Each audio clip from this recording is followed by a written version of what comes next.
Cardenismo, aportaciones y movimientos culturales. La educación socialista.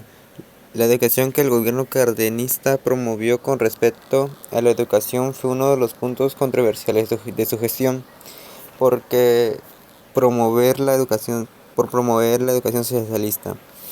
Para algunos significaba que se trataba de impulsar un tipo de educación comprometida en los principios revolucionarios. Para otros, como los católicos y padres de familia, representaba un atentado contra las creencias y valores cristianos.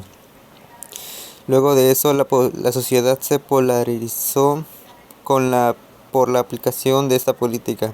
Entre los trabajadores era promovido un criterio revolucionario. En la década de 1930 se continuó hablando de una cultura estatal, es decir, centrado en la idea de construir una cultura con base en la Revolución Mexicana. Sin embargo, el énfasis se puso predominantemente en la educación formal a través del proyecto de la educación socialista. Y uno de los principales objetivos era que los conocimientos se aplicaran más allá de las aulas. El gobierno cardenista apostaba a un cambio contundente en la sociedad mexicana. La educación y en general la cultura fueron ámbitos en los que tal confrontación adquirió una de sus manifestaciones más claras. Y la literatura de tendencias proletarias sobresalieron obras como de José Mancisidor, La Ciudad Roja, Mauricio Magdaleno, El Resplandor, entre otros. Asimismo, durante el cardenismo destacaron las memorias de personajes que participaron en la revolución. El respaldo a las organizaciones obreras y campesinas. El reparto ejidal y conformación de la CNC, uno de los elementos distintivos del periodo cardenista. Es la amplitud del reparto ejidal. En 1936 se repartieron las propiedades privadas de La Laguna, región localizada en los estados de Durango y Coahuila. Era una zona algodonera. Se organizaban ejidos colectivos para continuar el dedicado cultivo de esta planta.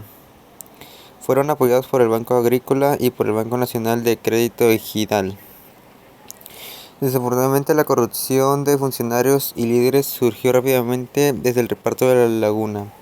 Le siguió en 1937 el Valle Mexical, la zona heredera de Yucatán y ciertas áreas del Valle de Yanqui, en el que además entregaron más de 200,000 a los indígenas.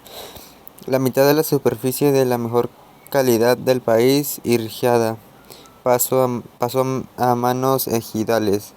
Ante esta perspectiva, ejidatarios y agraristas no dudaron en apoyar al gobierno federal, y fue relativamente fácil para crear la Confederación Nacional Campesina, CNC. También se impulsó sobre la CNM. Al contar con ambas organizaciones populares, el gobierno federal dispuso de dos sólidos pilares a su favor.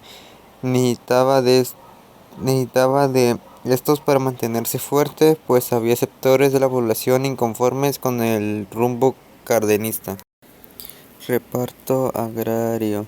CTM. Como se recordará, en 1935 se produjo una movilización importante de trabajadores y organizaciones obreras en apoyo al gobierno cardenista y en contra del gallismo. La encabezaba Vicente Lombardo Toledano junto con los 5 lobitos, Vicente Lombardo y Lázaro Cárdenas. Al conformarse la CTM se alcanzó una anhelada meta. A diferencia de los gobiernos del Maximato, Cárdenas podría gobernar contando con respaldo pleno de una organización obrera nacional. La expropiación petrolera. En el periodo presidencial de Lázaro Cárdenas, de 1934 a 1940, inició en un contexto económicamente favorable. La economía nacional había empezado a recuperar la Gran Depresión de 1932 y continuó creciendo en las décadas siguientes. Además, la política económica del Estado mexicano a partir de este año optó por la reanimación económica y el empleo. Al combatir de la crisis de 1929, el Estado mexicano se hizo de importantes instrumentos económico-financieros que le dieron solidez y le permitieron ampliar su influencia en la economía nacional. En nuestro país las necesidades eran múltiples en materia de electricidad. La Comisión Federal de Electricidad, creada en 1933, empezó a funcionar eficazmente en el 37. Últimos días del gobierno cardenista, la expropiación petrolera marcó la cúspide del radicalismo cardenista e incluso del nacionalismo derivado de la Revolución de 1910. Recibió un vasto apoyo interno y una sorprendente, aunque afortunada comprensión o indiferencia internacional. En los asuntos internacionales se refería sobre el ferrocarril y el petróleo durante el proceso de concepción del evento del Estado Nacional. En junio de 1937, dado que el 49% de las decisiones estaban en manos de los extranjeros.